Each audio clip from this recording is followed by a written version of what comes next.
What's going on, guys, and welcome back to the channel. So today I've got the pass-through target set up. We're going to try taking a Palmetto State Armory AR-15, a base level cheaper AR-15, and we're going to see what all we have to put in it to get it shooting like a more expensive either Noveski or Daniel's Defense. So I'm going to go over some of the parts that we're going to throw into this gun. And Palmetto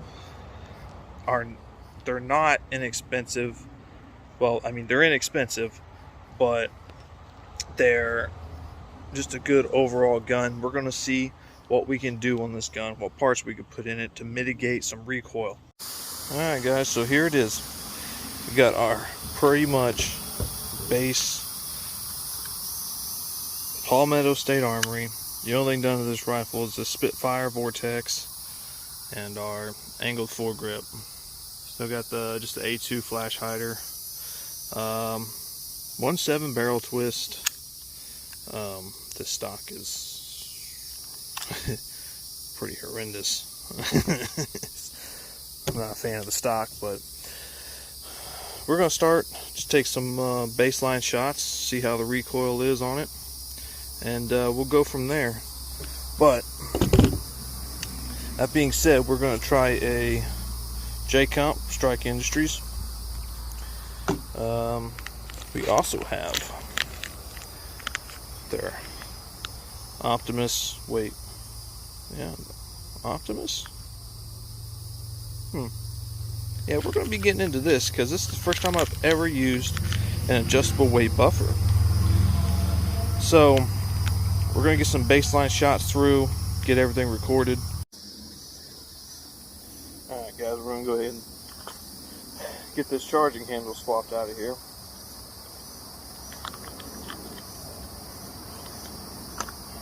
I really do like these. Just the lashless feature, but still retained, you know.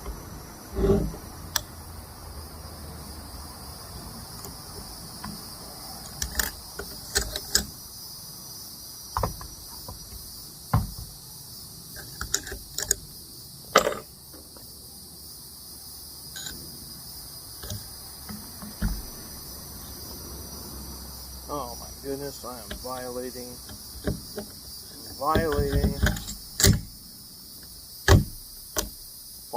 YouTube today.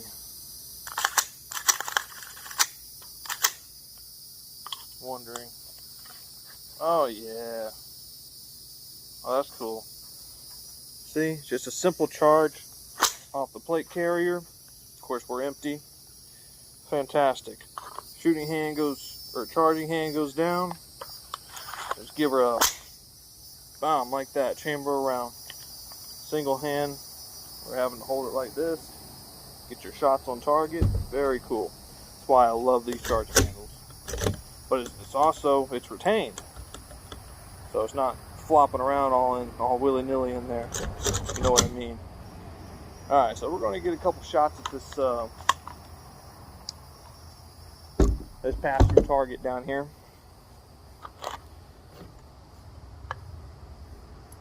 Probably doing 3 or 4, something real quick, just to see how the recoil is felt. I know for a fact already that this AR is overgassed. Before we start tearing in with it, tearing into the adjustable gas block and stuff, we're going to see how well we can mitigate the recoil with a heavier buffer, and really see and put this Strike Industries Optimus to the test and see how it goes. Alright, gonna plug up, put 4 rounds to that target down there. Now, definitely watch the recoil, and I want to be trying to feel the recoil, and when we get these parts and that comp stuff put on, we're going to compare the videos.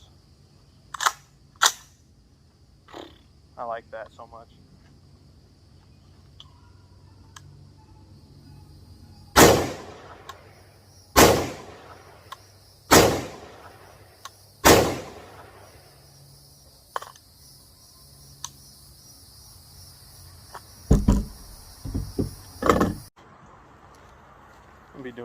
reload.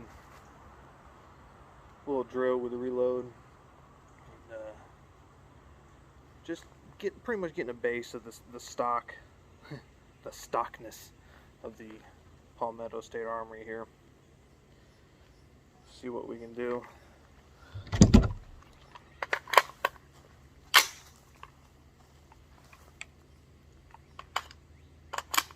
Got 2 rounds after reload.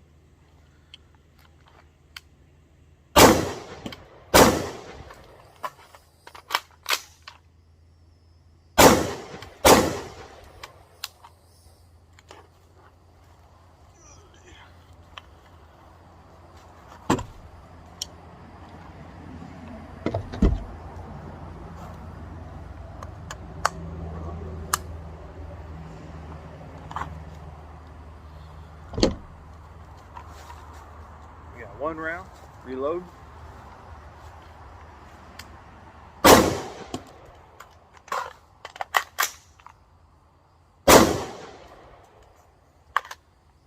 Clear, clear, safe.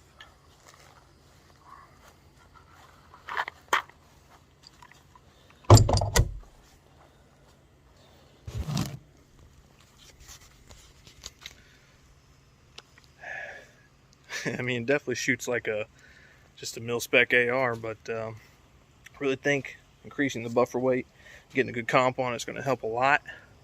I got a little bit of video to compare side by side with the shots, shooting and then getting back on target for a follow-up shot. I wasn't running it real hard, but I definitely see that there's a little bit of felt recoil there. I think we can take these couple simple parts and really make a race gun out of it. So we're going to see, just by feel and by video comparison, how much recoil we can get rid of with that adjustable buffer and a good compensator. So, alright guys, we are back in the shop with our Palmetto State Armory AR-15. Now, earlier in the video, we were taking some shots with the AR, doing a couple of reloading drills, and just going over basically what all is entailed with this gun. So, on the journey that we are taking together, we are taking a pretty budget affordable rifle, and we are adding some not so cheap but not very expensive parts to see if we can make a very flat shooting, quick target acquisition rifle. So, that being said, we are throwing a few more strike industry parts on this rifle. Starting here with our J-comp. Let me set this rifle down here. And we're going to go over the J-comp itself because I've never actually used one. But we're going to see if it makes any real difference on the front of this gun. Like I said, what we're going for is a flat shooting, recoil managed AR without breaking the bank and breaking into the $100 adjustable gas blocks. Now, a good compensator will always help. Oh, there was something else in there. I was like, man. So, obviously, it comes with a crush washer, and straight out of the box, this is what you are going to get. You're going to get a 3-chamber. I'm not quite sure if that's considered a chamber or not, but it's 1, 2, 3, and there's 3 chambers. And we have 2 portholes on the top, right here, like very small portholes. And what I do like about this is there is a 3rd hole drilled back here on the threads for pin and welding this to a 14-inch barrel to make it a 16, so you can pin and weld this without having to drill into the muzzle device yourself, which I thought was really nice. So we finish and everything looks good on it too. Threads look good.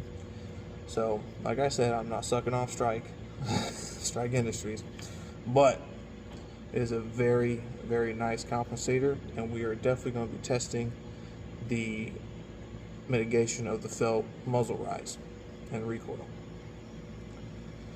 Alright, so setting that aside, next order of business, and before I can move on, this was $33.95 on primary arms. So it's $33 isn't terrible. I have used a more expensive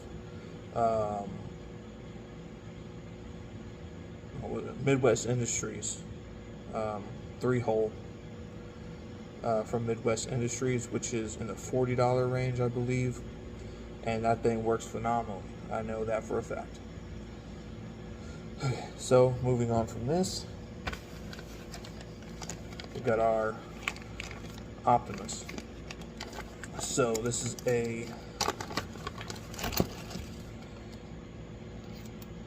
a buffer from Strike Industries that unscrews, and you load it with your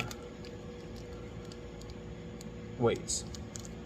So you've got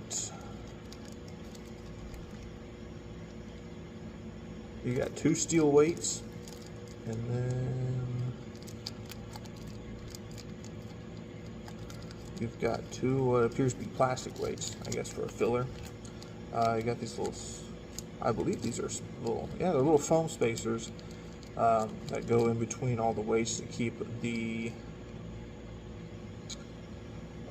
thing from chattering around the weights inside, and an O-ring. An O-ring that I believe sits down in here when it screws together.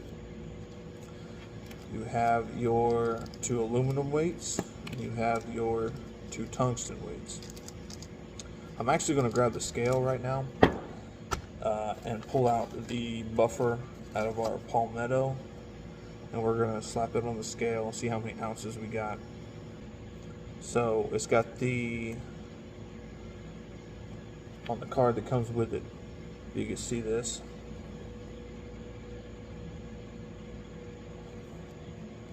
It's got your H1, H2, and H3, and it tells you which one's which. So the H1, of course, is the 3.6 ounces, H2 is the 4.7 ounce, and H3 is the 5.2 ounce.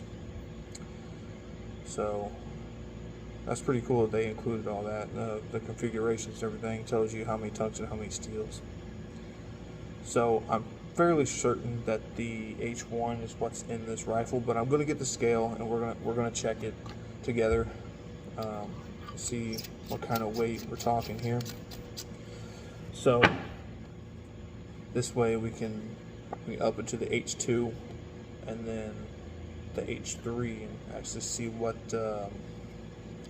how much difference that makes. I believe that the heavier buffer is definitely going to make a difference, but then again, never knowing, not messing with the gas tube or the alignment of the gas block. This is the gun straight from the factory. You might slap the H3 weight in it and it not cycle at all. You never know. So we're gonna have to play with it a little bit. So let me get the scale. I'll be right back. Alright, so we have pulled our buffer out of our lower, and I'm gonna tell you right now, this sucker is light. Light. Alright, so we got our Frankfurt Arsenal, scale, and we're gonna see exactly what this one is, which I know it's a 3/6 ounce. Oop, grains, let's not do that. Ounces, give it a 0. Oop. Oh, maybe. It won't go up that high. Oh no. Oh. So I guess this is scale won't go up that high. Okay, well, I know just from holding it in my hand, 3.6 ounces.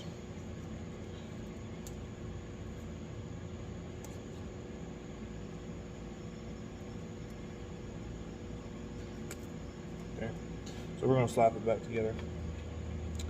But first, we're going to go ahead and stick on our compensator. And, you know, I'm really surprised with this buffer that they didn't send just a small touch of Loctite for the threads on this, for when you get your optimum buffer weight. But that being said, this comes in at $49, I believe. And of course the charging handle is about 25, 26-ish. Altogether, I was like $109 for all three of these pieces. So, if you can live without the charging handle, which I like the charging handles, that's what really makes the rifle build to me. These two alone, I'm pretty sure we'll see some very, very noticeable muzzle rise elimination. So, that being said, it's $109. Of course, you have your $10 to $12 in shipping, and then your government extortion. You can see it comes with the really, there goes the buffer spring, that really thin piece of metal sheet trigger guard. We're going to swap it out with this really nice aluminum one. Just give it a lot better look of the rifle. You know, shining a turd, you may say. Alright, here we go. Man, that looks so much cleaner to me. So much cleaner than this thing. Like, alright.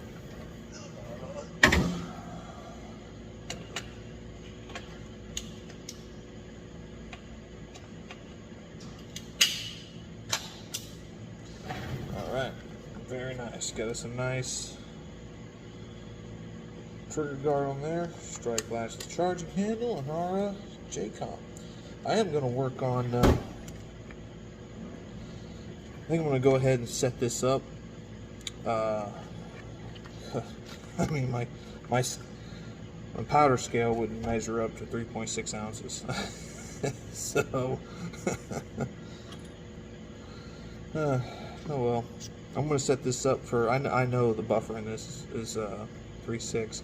I'm going to go ahead and set it up for a 4.7 H2. And we'll swap it out. Actually, I might set it up for an H3. That's what I'm going to do. I'm going to set it up for an H3, and if it doesn't cycle, we'll go down to the H2.